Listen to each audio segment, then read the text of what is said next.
આ થોડો અવિવેક છે, પણ હવે અધ્યક્ષ સ્ટેજ ઉપર ચડાવ્યો એનો ગેરલાભ. નાનાભાઈ વિશે એટલે જે આ બહુ સરસ વાત થઈ કે આજે નાનાભાઈ વિશે વાત થશે જ્ઞાન સત્રમાં. મેં એમના વિશે જે લખ્યું છે એમાં લખ્યું છે નાના નામવાળા મોટા લેખક.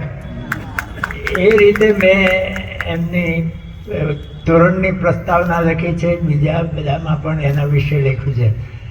પણ મારે જે બે વાત, એમાં એક વાત એમણે કહી સલાહ સાહેબે કે ચુનીલાલ મેઘાણીને ચુનીલાલ મળ્યા પછી સૌરાષ્ટ્રની બોલીનો આટલો સમર્થ વિનિયોગ બીજા કોઈ લેખકમાં થયો નથી.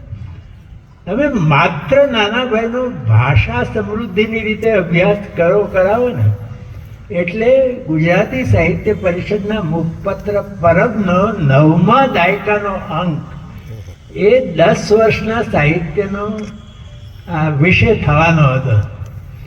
અને એમાં નવલકથા વિશે જયંત ગાડિત, આપણા બહુ મોટા વિવેચક સર્જક, એ લખવાના હતા.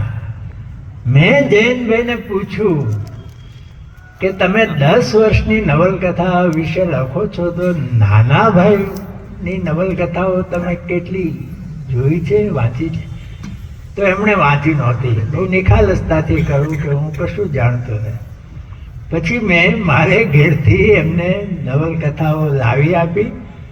જયંતભાઈએ એનો અભ્યાસ કર્યો અને જયંતભાઈએ એ પરબમાં નાનાભાઈ વિશે બહુ સરસ લખ્યો.